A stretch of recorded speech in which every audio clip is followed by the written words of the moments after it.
Some days you wake up, glance at your to-do list, and your brain just goes, yeah, no. You grab your phone, start scrolling, the guilt kicks in, but the energy to actually do something is at zero. If that's you right now, stay with me. In this video, I'm going to walk you through a set of lazy-friendly productivity tricks designed specifically for low-energy days, so you can still move forward without trying to turn into a different person overnight. A lot of what I'll share is inspired by the work of people like Neil Fiore, author of The Now Habit, and Peter Ludwig, author of The End of Procrastination, who both show that procrastination is usually tied to stress and fear, not just being lazy. And just to be clear, this is not a wake up at 5 a.m. and grind harder kind of video. This is more like, I'm tired, I don't feel like it, but I'd still love to get something done. The first thing we have to clean up is the label lazy. A lot of the time, what we call laziness is actually low energy, confusion about what to do next, or feeling overwhelmed by everything on our plate, not some permanent flaw in your personality. Neil Fiore points out in The Now Habit that procrastination is often your brain's response to pressure, fear of failure, or perfectionism, rather than simple slacking off. That's why changing how you talk to yourself matters. Instead of "I'm lazy," try "My energy is low today. This task feels overwhelming." Or "I'm not sure where to start." That tiny shift changes the question from "What's wrong with me?" to "Given the energy I have today, how can I still make a bit of progress?" Everything else in this video builds on that idea. On low-energy days, a full to-do list feels like climbing a mountain in flip-flops. So the first hack is to design what I like to call a minimum viable day. It's similar to what productivity coaches recommend when they talk about having one non-negotiable task on tough days. One thing that, if you do it, makes the day feel like a win. Ask yourself, if I only did one thing today and still felt okay about myself, what would it be? Maybe it's sending one important email, finishing a single page of that report, making one phone call, or cleaning just one small area of your room. Write that down as your non-negotiable. If you feel like it, you can add one or two tiny bonus tasks, but keep them small. For example, non-negotiable, reply to my professor or client. Bonus, put a load of laundry in the machine. Once that one thing is done, you've already won the day. Anything else you do is extra credit. This breaks that all-or-nothing thinking that keeps you stuck in neutral. The second hack is the 5-minute rule, a classic strategy from procrastination and habit research that lowers the friction to get started. The rule is simple. You tell yourself, I only have to do this for 5 minutes. After 5 minutes, I'm allowed to stop. 5 minutes straightening up your room, 5 minutes working on that assignment, 5 minutes clearing out messages. Peter Ludwig, in The End of Procrastination, talks about focusing on the act of starting and building momentum instead of obsessing over the full size of the task. And what usually happens is funny. Once you've started, your brain goes, well, I'm already here. I might as well keep going a little bit longer. The key is that you honestly give yourself permission to stop after those 5 minutes. Knowing you can stop is what removes the pressure and makes starting feel safe. Hack number 3 is building a low-energy task list. Some days, your brain is just not available for deep, creative work, and that's okay. On days like that, instead of forcing it, switch over to low, cognitive load tasks, small actions that move your life forward, but don't demand much mental effort. Think of things like organizing your desktop or downloads folder, updating your weekly planner or digital calendar, sketching out tomorrow's to-do list, deleting old emails, folding some laundry or wiping down one surface, or prepping a simple meal or snacks for tomorrow. People who specialize in productivity for low-energy days often suggest keeping this list ready ahead of time, so when you're drained, you don't have to think. You just choose something from the list and do it. So, after this video, create a note on your phone called Low Energy List and write down 10 to 15 tiny tasks you can do when you feel like doing absolutely nothing. The fourth hack is choosing a highlight of the day. In a lot of productivity circles, there's this idea of picking one moment that you want to stand out as the win of the day.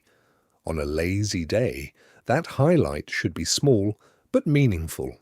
Calling your mum, reading 5 pages of a book, taking a 10-minute walk outside.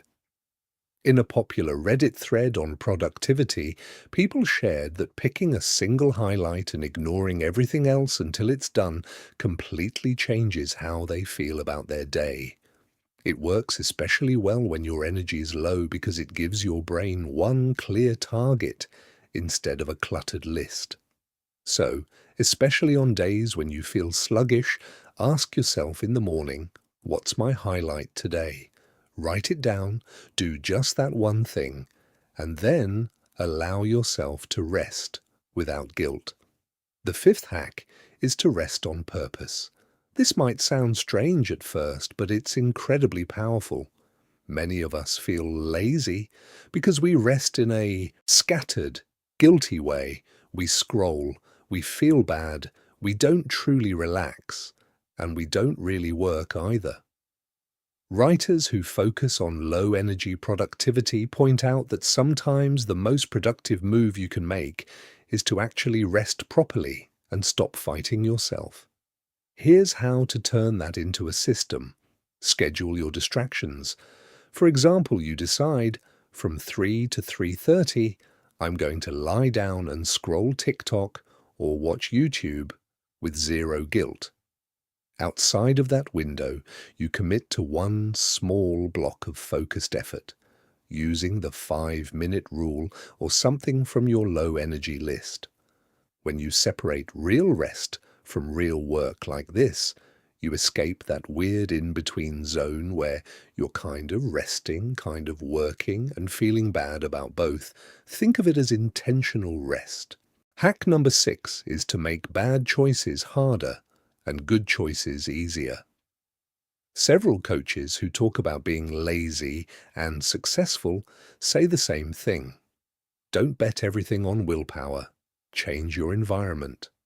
On low-energy days, your willpower battery is already low, so instead of trying to be ultra-disciplined, you make the distracting option more annoying and the helpful option more convenient. You might move your social media apps into a folder on the last screen of your phone or uninstall them for a while. Leave your phone in another room for 20 minutes. Keep your notebook or laptop open on the exact task you want to work on, so it's the first thing you see, or set up your workspace the night before with a clear desk, your charger plugged in, and a water bottle ready to go. The logic is simple. If doom scrolling takes 3 steps and working takes 1, even on a lazy day, you're more likely to pick the productive path.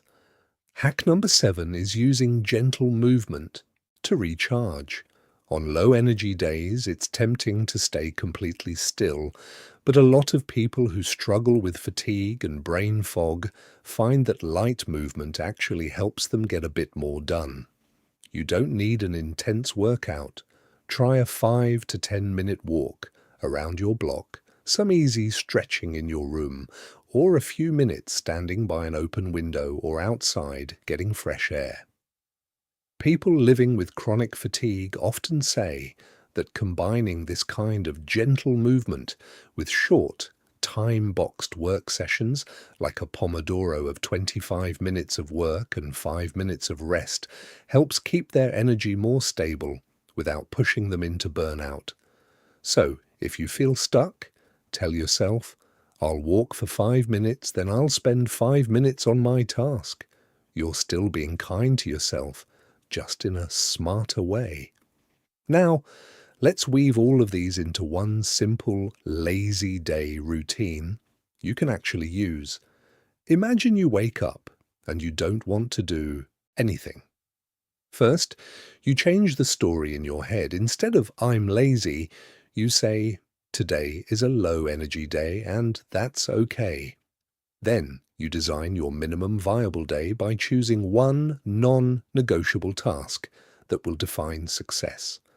After that, you pick your highlight of the day, the small win you want to remember tonight. Once you've got those, you apply the 5-minute rule to your non-negotiable. You only commit to 5 minutes, and if you want to stop afterward, you can. If your brain still isn't up for deep work, you turn to your low-energy list and knock out 2 tiny tasks. Somewhere in there, you schedule 1 or 2 blocks of guilt-free rest for social media or your favorite show, and you add a short walk or stretch break. By the time the day is over, you may not have done everything, but you will have done something. And that's what counts. If you're watching this on a lazy day right now, here's my challenge to you. Before you close YouTube, pick just one of these hacks and try it today. Not all of them, just one. Maybe it's writing your low-energy task list. Maybe it's using the 5-minute rule on that thing you've been avoiding. Or maybe it's blocking out 30 minutes of guilt-free rest. Authors like Neil Fiore and Petter Ludwig have spent years studying procrastination and motivation, and they agree on one core idea. You don't beat procrastination by beating yourself up. You beat it by designing tiny steps and simple systems that work with the energy you actually have, not the energy you wish you had. If this video helped you, tell me in the comments which hack you're going to try first. And if you want more lazy-friendly productivity content, hit like and subscribe. Thanks for hanging out with me, and remember, you're not lazy, you're human. Let's learn to work with that.